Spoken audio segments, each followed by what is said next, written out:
जय Hind students previous video में हमने लेसन नंबर 11 का first part measurement of length topic पढ़ा था। ठीक है, इसमें मैंने आपको नॉन स्टैंडर्ड इसके जो यूनिट है उनके बारे में बताया था।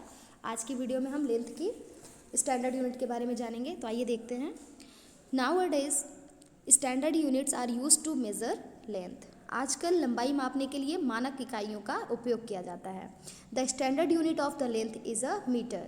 ठीक है, लंबाई की जो एक मानक इकाई होती है वो क्या होती है? Metre. Smaller lengths are measured in centimetres, millimetres और metres and they are written as cm, mm and m respectively. Means जो छोटी लंबाई को, ठीक है ना, मतलब जो छोटे लेंथ की जो लंबाइयाँ होती हैं उनकी जो मानक इकाई होती है उसको हम सेंटीमीटर, मिलीमीटर और मीटर में मापते हैं। ठीक है, और उसको राइट कैसे किया जाता है? ठीक है, उनको रिप्रेजेंट करने का जो तरीका होता है, सेंटीमीटर को small c small m, millimetre को स्मॉल m और मीटर को स्मॉल m से इसको रिप्रेजेंट करते हैं। Okay, larger lengths are measured in kilometres and is written as km। ठीक है, और जो बड़ी लंबाई है उसको किलोमीटर में मापा जाता है और इसको स्मॉल के स्मॉल m के रूप में लिखा जाता है। Length is measured by using rulers, measuring tape and metre rod. जो लंबाई है, ठीक है, लंबाई के शासकों का उपयोग किसके द्वारा किया जाता है? रूलर, जो स्केल होते हैं आप नॉर्मली यूज़ करते हैं, measuring tape and metre rod. ठीक है, लेंथ को इसमें मापा जाता है। आप डायग्राम के थ्रू भी देख सकते हैं इसको। Units to measure length are related to one another. ठीक है, जो लेंथ की जो यूनिट्स हैं, इकाइयाँ हैं, उनका एक दूसरे से क्या संबंध है वो आइए हम देखते हैं। लंबाई मापने की इकाइयों का एक दूसरे से संबंध। 10 millimetre is equal to 1 centimetre, 100 centimetre is equal to 1 metre and 1000 metre is equal to 1 kilometre. So students, ये बहुत ही इंपॉर्टेंट है और आपको लर्न रखना है। 1 सेंटीमीटर में कितने मिलीमीटर होते हैं? 10 मिलीमीटर। 1 मीटर में 100 सेंटीमीटर और 1 किलोमीटर में 1000 मीटर। ओके, ये दोनों वाइस वर्सा है, यानी कि अगर आपसे पूछा जाए कि 10 मिलीमीटर में कितने मीटर, तो आप 10 मिलीमीटर में कितने सेंटीमीटर, तो आप बताएंगे 1 सेंटीमीटर। और अगर पूछा जाए 1 सेंटीमीटर में कितने मिलीमीटर, तो आप क्या बताएंगे? 10। ओके, नेक्स्ट है आपका मेजरमेंट ऑफ मास, यानी कि द्रव्यमान का मापन।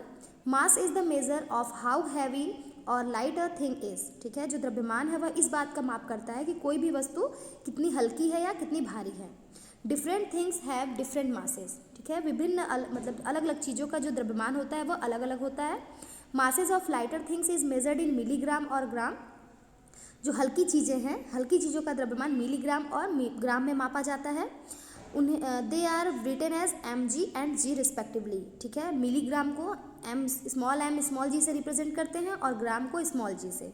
मास of the heavier things are measured in kilogram and is written as kg।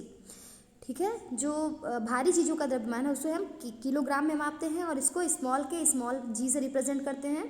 Mass is measured by using a weighing balance and electronic balance. ठीक है, बड़े पैमाने पर जो एक वजन है उसको वेइंग बैलेंस, ठीक है, संतुलन और इलेक्ट्रॉनिक बैलेंस से मापा जाता है। ठीक है, इलेक्ट्रॉनिक संतुलन का उपयोग करके मापा जाता है। ओके, यहाँ पे आप इसको डायग्राम के थ्रू भी समझ सकते हैं। ये देखिए, इलेक्ट्रॉनिक बैलेंस और वेइंग बैलेंस, ये दोनों आपको इस तरीके से रिप्रेजेंट किया गया है। नेक्स्ट है आपका let us see how the units of mass related to each other. आइए अब हम देखते हैं जो द्रव्यमान की जो इकाइयाँ हैं वह एक दूसरे से कैसे संबंधित हैं। 1000 milligram is equal to 1 gram and 1000 gram is equal to 1 kilogram. So students, यहाँ पे जितने भी आपको इन ब्रैकेट दिए गए हैं, ठीक है, वो आपको लर्न रखने हैं, लेंथ के भी और मास के भी। आइए हम आगे पढ़ते हैं अब। मेजरमेंट ऑफ कैपेसिटी, यानी कि क्षमता का मापन।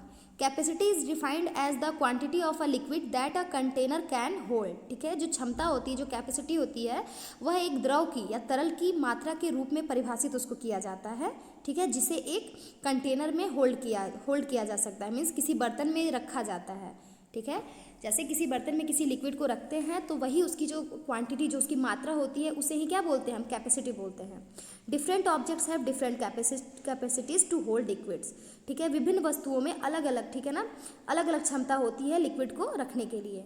सब smaller amounts of liquid are measured by units are called millimetres. ठीक है, जो छोटी मात्रा में द्रव का जो मापा जाता है उसको मिलीलीटर और लीटर नामक इकाइयों में मापा जाता है और इनको रिप्रेजेंट यानी कि रिटर्न कैसे करते हैं? इस मिलीलीटर को स्मॉल ml से और लीटर को स्मॉल l से। Larger amount of liquids are measured by units called kilolitres and it is written as small kl। ठीक है, और जो बड़ी मात्रा में जो लिक्विड्स को मापा जाता है किलोलीटर में, ठीक है। और इसको कैसे रिप्रेजेंट करते हैं, स्मॉल के small L, okay. So student इसको रिप्रेजेंटेशन को आपको लर्न रखना है, किसको किस फॉर्म में राइट किया जाता है। नेक्स्ट है आपका measuring cylinder is use to measure the quantity of liquids. ये जो आपको डायग्राम में दिख रहा है मेजरिंग सिलेंडर, ठीक है, ये क्या करता है, किसी भी तरल पदार्थ की मात्रा को मापने के लिए उपयोग किया जाता है। और अब हम इसमें कैपेसिटी के जो यूनिट है यानी कि कैपेसिटी की जो इकाइयाँ हैं उनके बीच में क्या रिलेशन है ये समझ लेते हैं। 1000 millilitre is equal to 1 litre and 1000 litre is equal to 1 kilolitre. So students इसको भी आपको लर्न रखना है, ओके।